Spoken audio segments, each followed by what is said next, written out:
আসসালামু আলাইকুম বন্ধুরা, আপনারা সবাই কেমন আছেন? আশা করি সবাই ভালো আছেন। আল্লাহর রহমতে আমিও ভালো আছি, আলহামদুলিল্লাহ। বন্ধুরা, ডেইলি ব্লগে আপনাদের স্বাগত। বন্ধুরা, প্রতিদিন আমার বাড়িতে সকালবেলা খাওয়া হয় দুধ মুড়ি, কিন্তু আজকে বানিয়ে নিচ্ছি রুটি। রুটি বানাটা একটা আমার কাছে বিরক্তি ভাব, ঝামেলা, তাই আমি রুটিটা খুব বেশি একটা বানাই না, এই মাঝে মধ্যে বানাই। তা আজকে বাড়িতে খাওয়া হবে দুধ রুটি, তার সঙ্গে হচ্ছে আলু ভাজা। তা আমি রুটিটা দেখুন কিভাবে ভেজে নিচ্ছি। রুটি যদি ফোলে তাহলে একটা মনের শান্তি আসে, তাহলে রুটি বানার ইচ্ছা হয়। যাই হোক, এদিকে মেয়েকে রুটি ভেজে দিলাম তেল দিয়ে। মেয়ে এখন খাবে, দুধ দিয়ে খাবে, ও আলু ভাজা খাবে না। আমার কাছেও বেশি একটা ভালো লাগে না আলু ভাজা দিয়ে রুটি খাওয়া, আমার কাছে ভালো লাগে দুধ দিয়ে খাওয়া। তাই আমি মেয়েকে দিয়ে দিচ্ছি, মেয়ে আর আমরা দুজনে দুধ দিয়ে খাবো।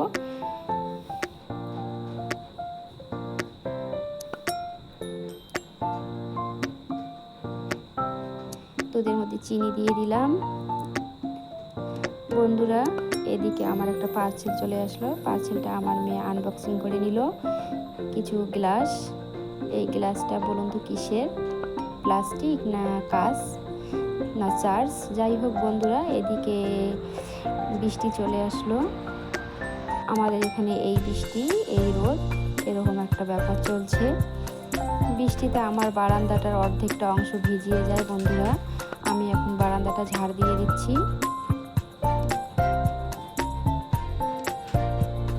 কারণ এখনো আমার বারান্দার কাজ ফাইনাল হয়নি। বারান্দার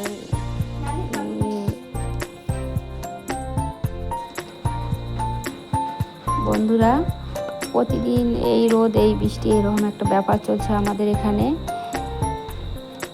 আমার বারান্দার কাজ কমপ্লিট হয়নি, তাই বারান্দার মধ্যে এখনও টাইলস লাগা কমপ্লিট হয়নি। তার কারণে আমার বারান্দাটা এরকম দেখা যায়, ছোট দেখা যায়, কারণ আরও অনেকটা অংশ আছে এদিকে। অনেকটা বললে ভুল হবে, অল্প একটু আর কি। যাই হোক বন্ধুরা, এদিকে আমি ওয়াশিং মেশিনটা এখন মুছে নিচ্ছি, কারণ প্রতিদিনই আমাকে এই কাজগুলো করতে হয়। তাই আপনাদেরকে একটু এক ঝলক দেখিয়ে দিলাম,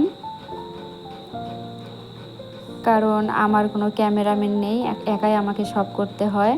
তার কারণে আমি কোনো কিছু আপনাদেরকে দেখাইতে পারি না, ওই একা একা একটু যতটুকু পারি অতটুকুই। কারণ সংসারের অনেক ধরনের কাজ করতে হয় বন্ধুরা, সেগুলো তো আপনাদেরকে দেখাই না, এই টুকিটাকি কিছু দেখাই। এদিকে আমি ভাত বসিয়ে দিয়েছি।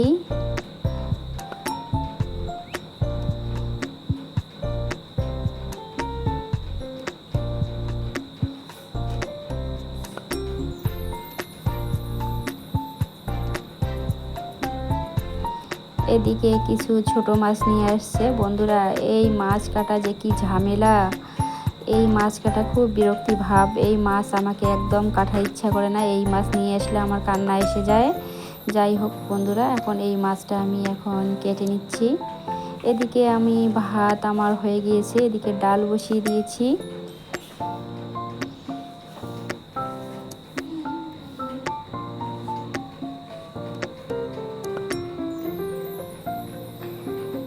বন্ধুরা, আমার কোনো ক্যামেরাম্যান নেই, তার কারণে আমি ভিডিও প্রতিদিন দিতে পারি না, কারণ অসুস্থ শরীর নিয়ে চলি তো, তার কারণে।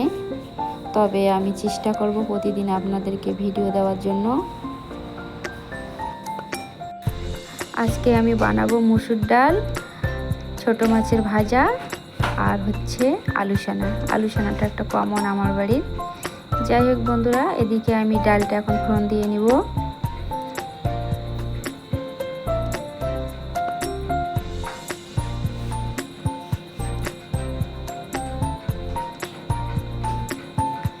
এদিকে মাছ আমার কেটে নেওয়া হয়ে গেল।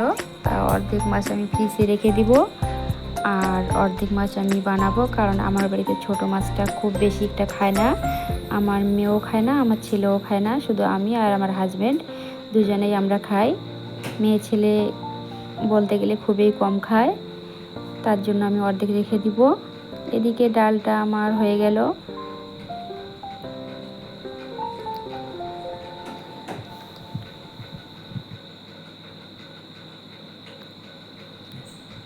বন্ধুরা, এদিকে আমি মাছগুলো ধুয়ে নিয়ে মাছের উপরে একে একে সব মশলা আমি দিয়ে দিব, কারণ আমার কাছে এইভাবে মাছের ভাজাটা খেতে ভালো লাগে। আমি দিয়ে দেব পেঁয়াজ,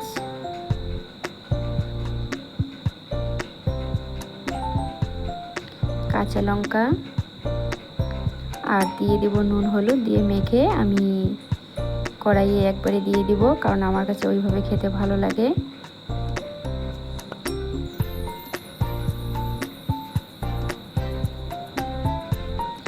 উপরে তেলও দিয়ে দিলাম, দিয়ে সব কিছু একবারে মেখে আমি গরম তেলের মধ্যে দিয়ে দিব।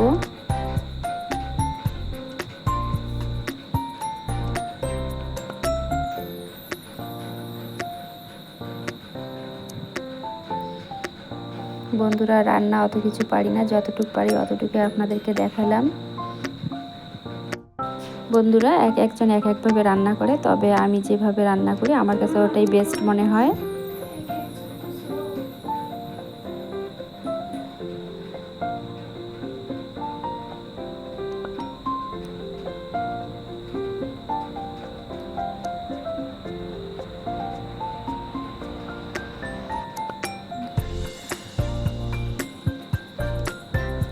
কড়াইয়ের মধ্যে আমি দিয়ে দিলাম তেল আর দিয়ে দিলাম জিরা। কালো জিরাটা ছিল না, তাই আমি ওটা দিলাম না। এখন মাছটা আমি দিয়ে দিলাম।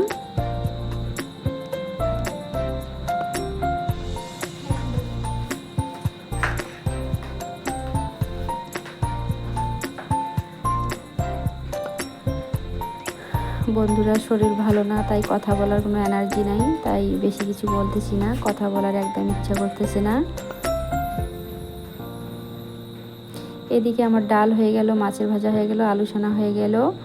এখন সন্ধ্যা 6টা, এখন খাওয়া হবে দই আর মুড়ি। তা যাই হোক বন্ধুরা, ভিডিওটা আর বড় করব না, এখানেই শেষ করে দিব। ভিডিওটি যদি ভালো লেগে থাকে তাহলে লাইক, কমেন্ট ও সাবস্ক্রাইব করে দেবেন, দিয়ে আমার পাশে থাকবেন। আল্লাহ হাফেজ।